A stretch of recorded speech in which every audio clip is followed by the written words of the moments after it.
Real quick, I'll just introduce myself. John Polma. I'm the Managing Director here at APM Terminals, Port Elizabeth. And before we get started, I wanted to just quickly recognize some of our guests that are here this morning.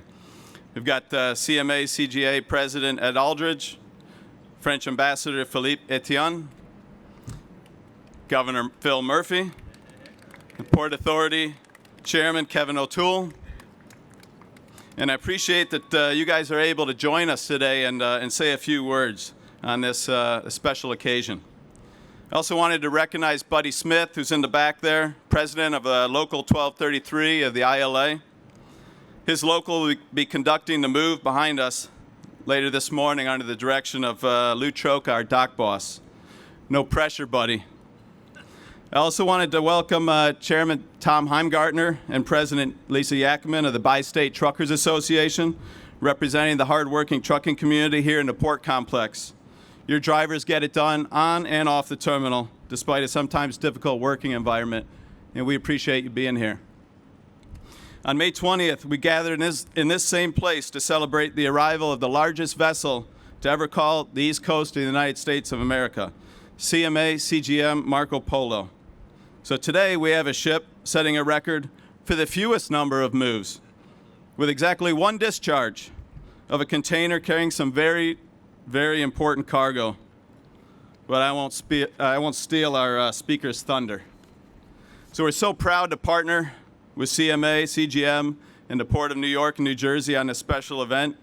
CMA CGM is one of the largest shipping lines in the world with ambitious growth plans, a growing global fleet with a focus on decarbonization, and a logistics leader in Seva Logistics that's going to dry this container later this morning. We're also grateful to the Port Authority in New York, New Jersey for their role in making the infrastructure investment necessary in the port waterways and heightening the Bayonne Bridge, which defines the port as a principal gateway on the United States East Coast and a global hub of commerce. So we here at APM Terminals are proud to play a special role in the terminal operator today for moving this precious cargo. Our recent $200 million investment in terminal upgrades has enabled us to transform this facility and attract the largest ships calling the U.S. East Coast, just like the Marco Polo, by using the newest generation of cranes, truck gates, and again, the world's best labor expertise. With that, I'd like to begin our ceremony and ask you to stand and join me in welcoming the Honor Guard processional to present the colors with the playing of the Star-Spangled Banner, followed immediately by the French national anthem.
For our first speaker, I wanted to introduce Kevin J. O'Toole. Was nominated to the Board of Commissioners by Governor Chris Christie.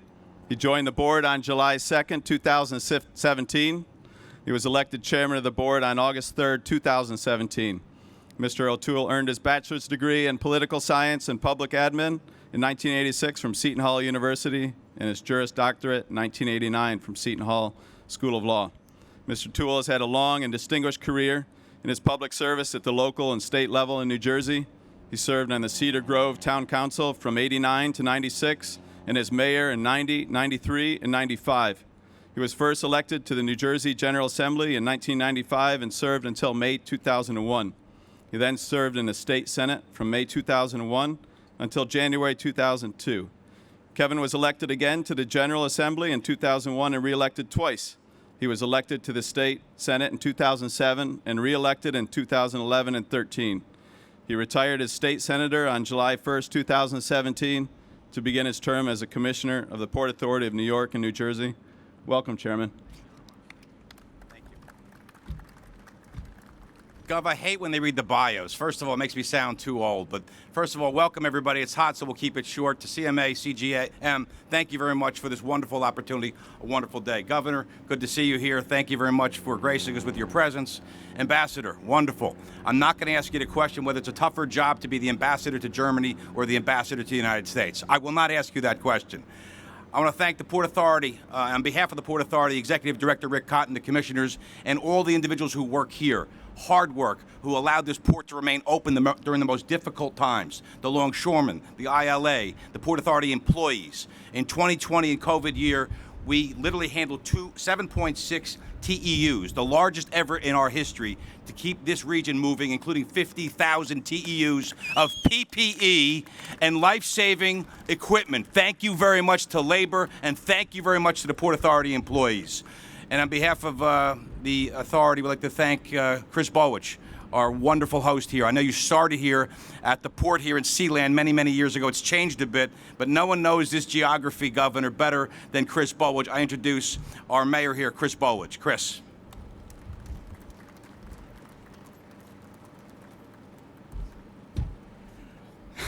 Thank you very much, Mr. Chairman. I'm glad no one introduced my resume. It wouldn't be as long as the senator. Governor, Mr. Ambassador, thank you for coming to the City of Elizabeth. It's good to see all of you again here today. We were together 6 weeks ago when we had the largest vessel come in and unload here. And the senator pointed out that I started my career in 1978, 79 working for Sealand, and it has changed a bit. I had the good fortune of meeting Malcolm McLean one day, who was the creator of containerized shipping in the 1950s, which here in the City of Elizabeth has been the largest port on the East Coast for many, many years. I want to thank the Ambassador to France for this great tribute in bringing the replica of the Statue of Liberty to unload here in the City of Elizabeth to celebrate the friendship between the nation of France and the nation of the United States. And I know it's going to have a good home in Washington, D.C. at the Ambassador's residence. I hope you'll invite the governor and I down. We can see you down there someday, right, Governor? When the election's over, we can come back. But thank you all for coming here today. It's a great tribute to the City of Elizabeth that we've chosen here to unload the replica of the Statue of Liberty. Thank you, Mr. Ambassador and Governor.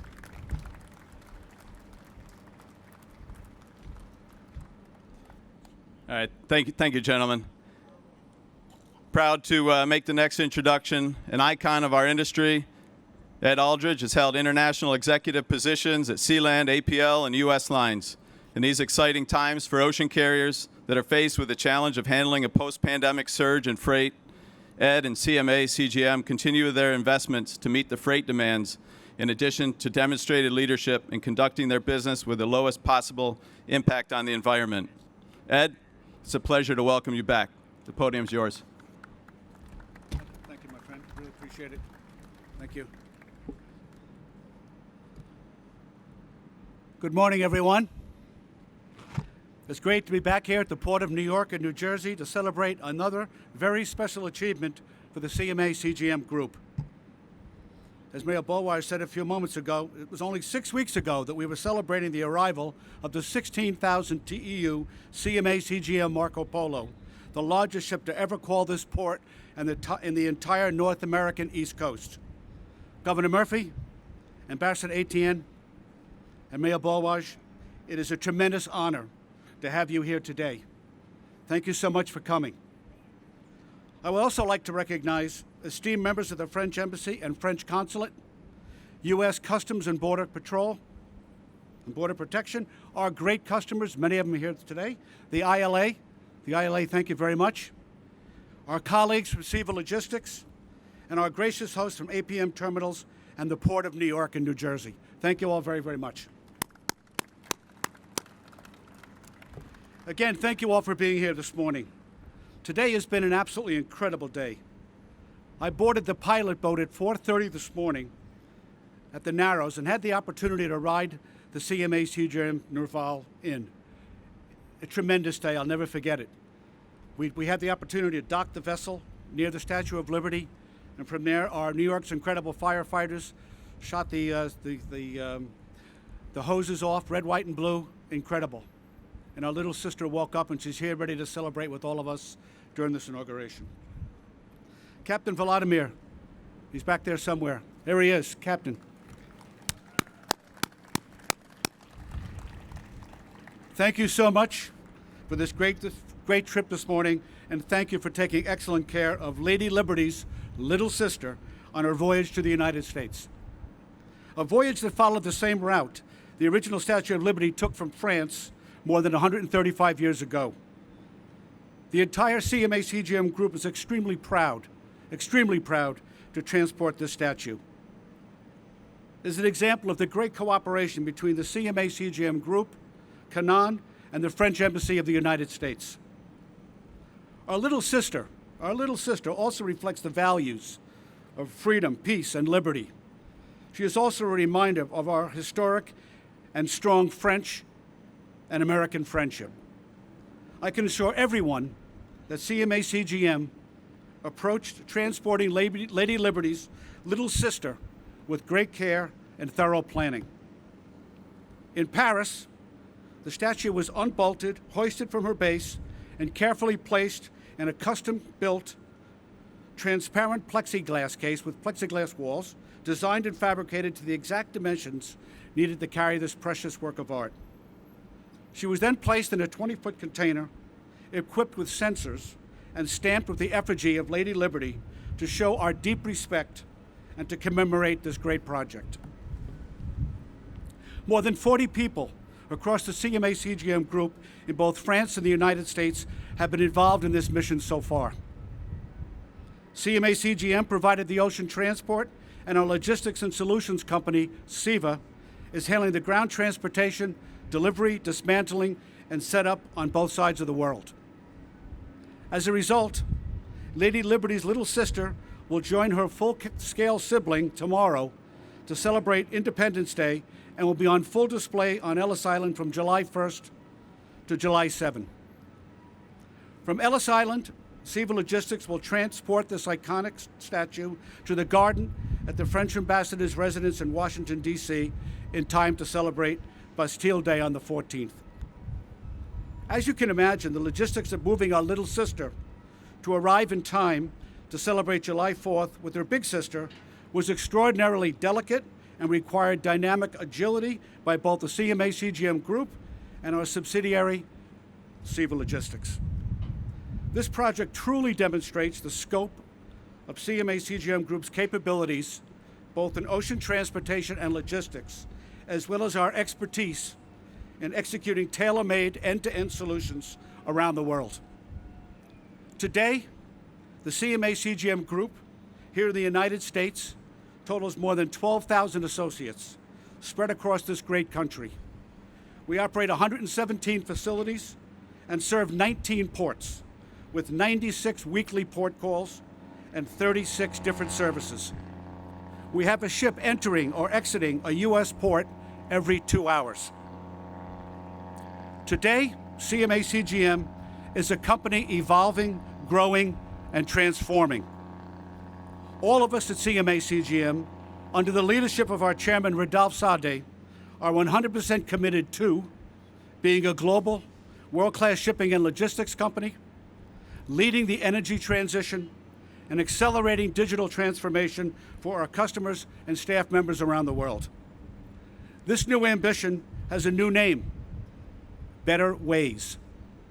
We believe that better ways of doing business are absolutely achievable, ways that are more innovative in terms of service and logistic solutions, more responsive, more inclusive with our staff members, and more respectful of the planet. We are totally committed to being more sustainable, resilient, and efficient to our customers, our partners, and our 110,000 staff members around the world.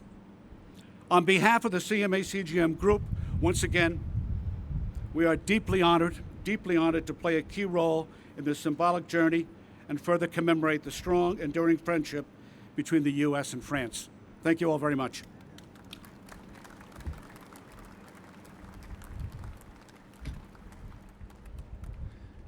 Thank you, Ed.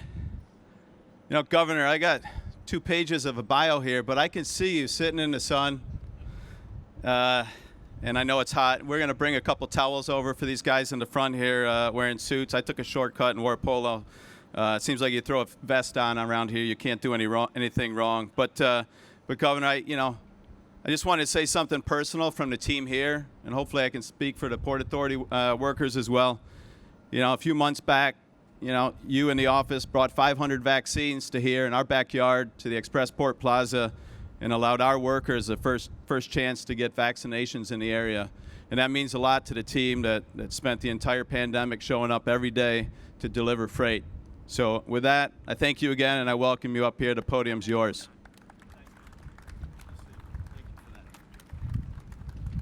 John, thank you. That means a lot to hear that coming from you and from your colleagues.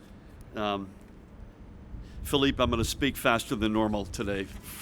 For those of you watching at home, it's really hot out here. Good morning, everybody. Mr. Ambassador, my friend, Monsieur Philippe Etienne, to you and your extraordinary team, including your brand new outstanding Consul General, it is truly an honor to welcome you back to New Jersey and to join with you and everyone here to likewise welcome Lady Liberty's little sister to New Jersey and to the United States of America. To another friend, Chairman Kevin O'Toole. Kevin, great to be with you. Acting Port Director Ed Fox. Mayor Chris Bolwich. Chris, a great friend and a great leader. President Ed Aldrich. Ed, those remarks were outstanding, and your tie is even more outstanding. John, thanks to you. It is also a pleasure to share the stage with each and every one of you and to hear your meaningful words. I take great pride that Lady Liberty's little sister has disembarked in America and right here in the Port of Elizabeth in New Jersey. This holds significance for my way of thinking for a couple of reasons. First of all, the Port of New York and New Jersey has reestablished itself as the busiest shipping port along the East Coast. Mr. Chairman, to you and all of your colleagues, I take my hat off to you. Because of great partners, by the way, it's not just what we do or what they do at the port. It's great. It takes a village, and great partners like CMA CGM Group, Ed and your team, and APL and others. More goods flow to and from here than anywhere else along our seaboard. And because of New Jersey's advantageous location and infrastructure, many of these goods flow to and from the rest of the country and indeed the world through our state.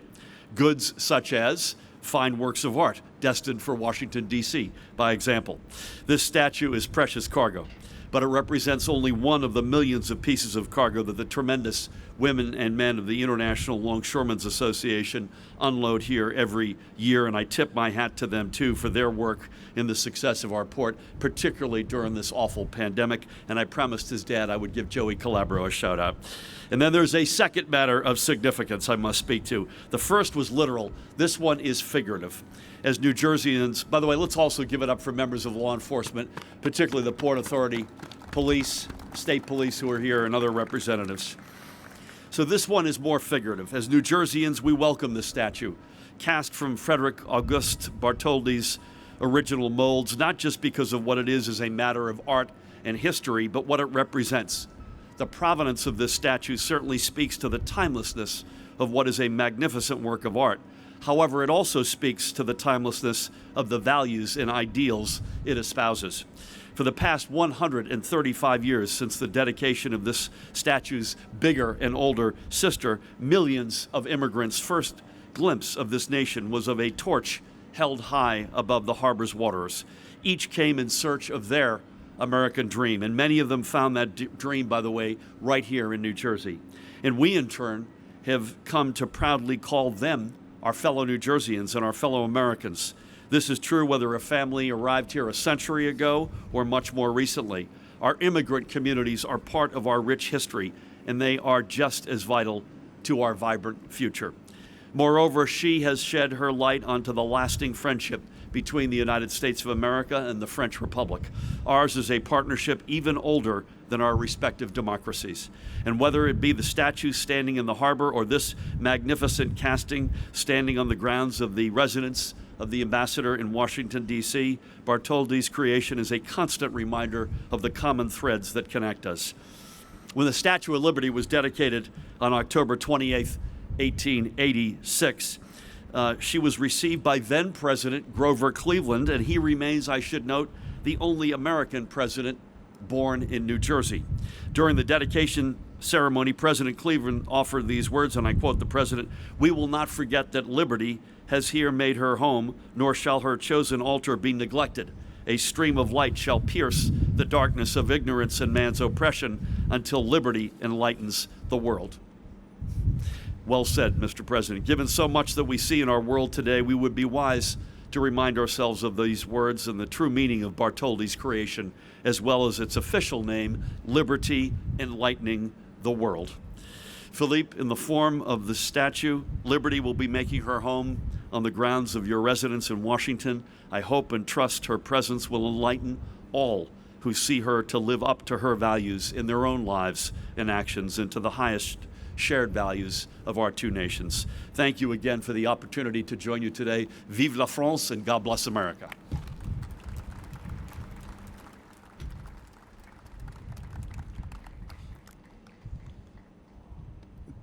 Thank you so much, Governor. We gave you a little towel there. Hopefully that helps. Wear that one proudly, APM Terminals. Where's the shower, he says. So our next speaker I'd like to introduce he's previously held numerous posts. Yes, and he's motioning, keep it short, so I will. Within the Ministry of Europe and Foreign Affairs, notably including the Ambassador of France to Romania, Director of the Cabinet of the Minister of Foreign and European Affairs, Permanent Representative of France to the European Union, Ambassador of France to Germany, and most recently, the Diplomatic Advisor to the President Macron. Very impressive. One other thing I'll call out while I keep it short. He speaks, obviously, English, French, German, Spanish, Russian, Romanian. We can use a guy around here like you. So welcome, Ambassador.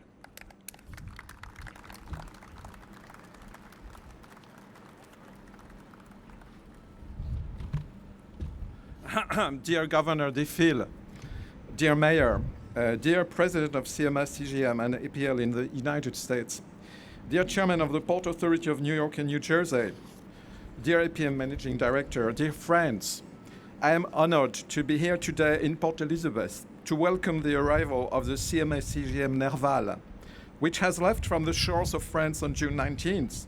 A very special moment because it is carrying a new Statue of Liberty all the way from Le Havre, France, the same port that her big sister, who stands proudly on Liberty Island, first left from more than 100 years ago.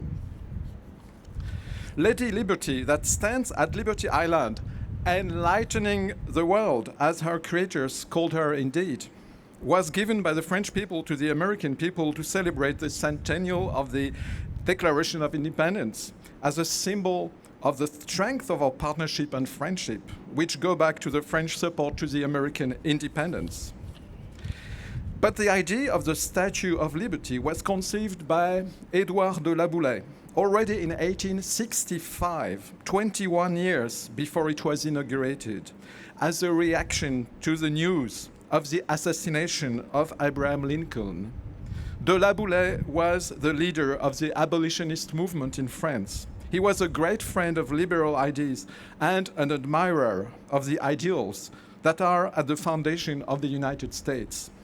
The sculptor Frédéric Auguste Bartholdi, one of La Boulay's friends, turned the idea into reality after many years of hard work. The statue that we are welcoming today is really indeed the little sister of Lady Liberty, because it was crafted from the same mold which was originally made by the sculptor Bartholdi. This statue comes from the Conservatoire National des Arts et Métiers, a higher education institution and a museum of technological innovation in the center of Paris, to which the artist's widow, Jeanne Bartholdi, donated a collection of objects, drawings, photographs, archives. This donation included the original plaster model of the Statue of Liberty, made by Bartholdi to a scale of 1/16 with a height of 9.3 feet. It took 9 days for this new Lady Liberty to cross the Atlantic Ocean. Her arrival is the result, like 135 years ago, of a joint effort by authorities, historians, artists, engineers, civil society, cultural institutions, and our great companies from the United States and France. Tomorrow, she will leave for Ellis Island, where she will be on display, facing her sibling to celebrate Independence Day, and then she will be transported indeed to the French residence in Washington, where we will host an inauguration party for her on Bastille Day. The arrival of the newest Lady Liberty reminds us the exceptional human, artistic, and technical adventure that was the construction of the Statue of Liberty, supported by strong personalities, Édouard de la Boulaye, Auguste Bartholdi, but also Gustave Eiffel, Richard Morris Hunt, Joseph Pulitzer. The artistic and technological challenges that were involved in bringing this statue to America are a tale of what international cooperation means and how it succeeds. It is also an opportunity to celebrate the most central values of the French-American partnership and of our societies: freedom first, and also hospitality. As the world and our two democracies face unprecedented challenges, we need to celebrate those core values and renew our vows to defend them more than ever. I want to thank the Compagnie Maritime d'Affrètement, Compagnie Générale Maritime, CMA CGM, for getting the Lady Liberty here safely. Thank you, Ed. I want also to thank the Conservatoire National des Arts et Métiers, CNAM, for lending this beautiful statue. And I want to thank our American friends who made it possible to facilitate all this operation. I cannot mention all of them, but I would thank the Custom for the help, the Port Authority, APM, the State Department, of course, the State of New Jersey, and the city here, and all of you. Merci beaucoup. In concluding, I want to thank you all for joining me in welcoming this beautiful symbol of freedom and the French-American friendship to the United States. Long live the United States of America, long live France, long live the friendship between our two countries.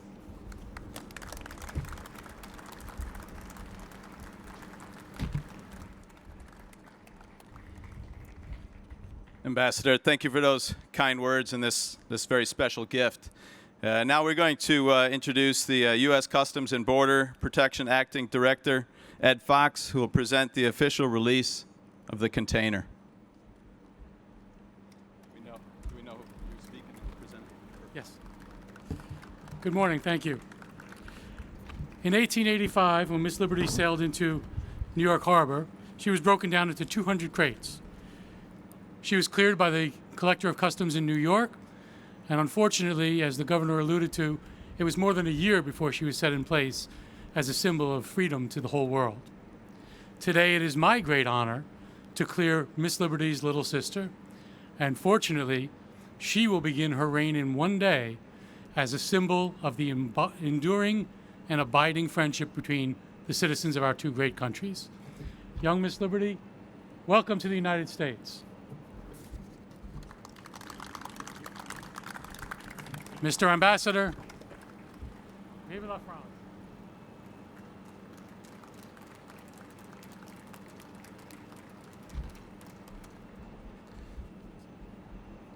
All right.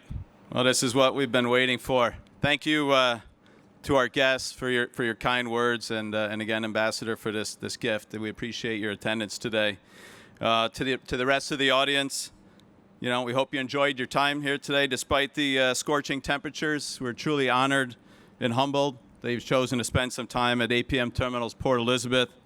We look forward to seeing everybody back here again in the future for special events that showcase our port's important role in global commerce. Thank you. Be safe. And let's land Lady Liberty's little sister.